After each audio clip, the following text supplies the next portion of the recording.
yín tó mẹ́kún lẹ́la àbáká happy new month 1st of July àtún ti wo oṣù kéde alábílà àbáká bá wá sí orí. àáfọ̀ bí yẹ àtún ti bẹ̀rẹ̀ báyìí àti lo áàfù nínú 12 months in a year àti láàrin méjì gan ìyẹn la lò tán lánàá ojú wá àárín méjì tó kù òun lágbára lónìí 1st of July ọlọ́run jẹ́ kí gbogbo àárín December 31st 2023 ìkúnlẹ̀ làbàkàmì àlàbí orin lọ́wọ́ gbogbo wa grandpa aníláyọ̀ láyọ̀ ni o.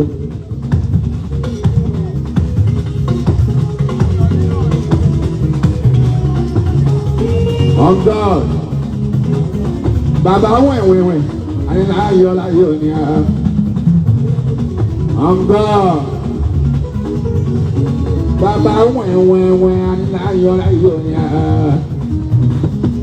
Tó bá wọn, kò sojú wẹ̀wẹ̀wẹ̀, a máa jẹ́ yẹ pé bàbá wẹ̀wẹ̀wẹ̀ kan bẹ̀rẹ̀ tó so pé àbáká aláàbí bàbá wa.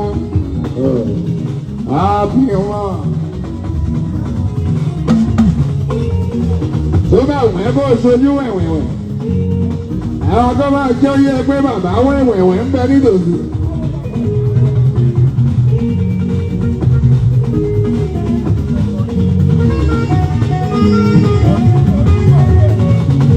What's up? Kí ló ṣẹlẹ̀ náà?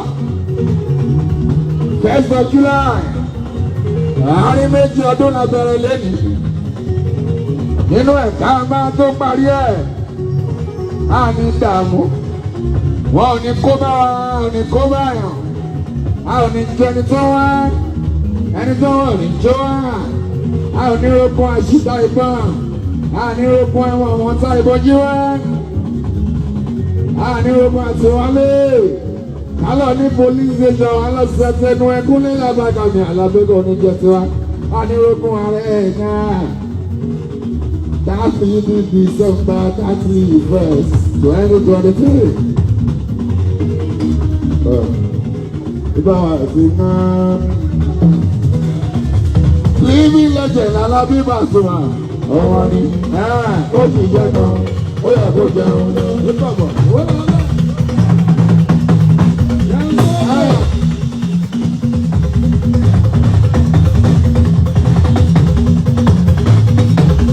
Ibi lẹ́jẹ̀ l'Alábí Pasuma. Ọ̀rọ̀ ni bọ́dá ó ti gbẹ́ gan. Ó yẹ kó jẹun. Ọjọ́ mẹ́rẹ́ pé mi sùn ló pẹ́ ó yá bá. Sáà náà wọ̀ náà ó jalè kí ìwọ̀n kò tó. Àwọn ọmọ ọdún mẹ́fà aláwọ̀ sáàdì ojú mẹ́fà ìrìnà. Ẹjọ́ ṣàbúkọ̀ gómìn sí ìwọ́dì ìlà ìlú. Àdúgbò pẹ̀lú àdúgbò ìlú. Ẹ̀ṣọ́gbà ẹ̀hùn. Ìjọba kan náà lórí. Bàbá yín kó jọ. Sọ́kọ̀rọ̀ èyí tó bá jẹ́ bákan náà lórí ẹ̀rọ akọ́jú àbáyé kọjú wa ìjọba ó ní papọ̀ sí sọ́kọ̀rọ̀ ọ̀rọ̀ ọ̀sẹ̀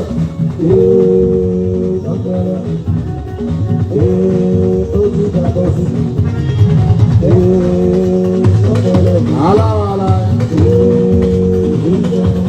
Bákan náà lórí.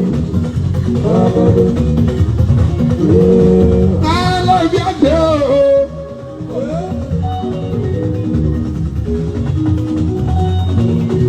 Bẹ́ẹ̀ sì ń lẹ́tù ẹ̀.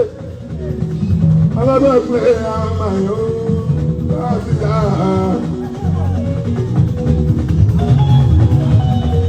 Ó burúkú jù. Àwọn bàbá jù.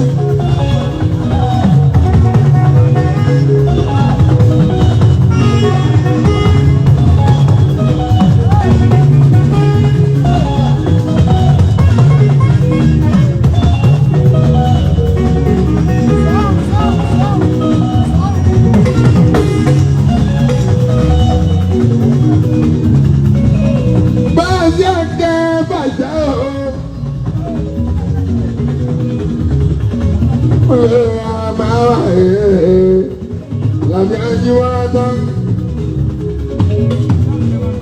Ó bá wọ̀n ẹ́ kó lójú ẹ̀wẹ̀wẹ̀. Àwọn tó máa jẹ́ yẹ pé bàbá wẹ̀wẹ̀wẹ̀ ń bẹ nítòsí ogún lé lábàgàn mi àlàbí ẹ̀fọ́ àwọn.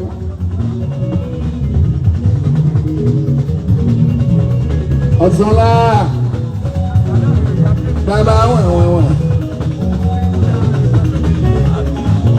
Ó bá wọ̀n yẹn ṣe ní yàmàyàmà. Àwọn àgbà fún yín tẹ́lẹ̀ bá yàmàyàmà ń bẹ nítòsí.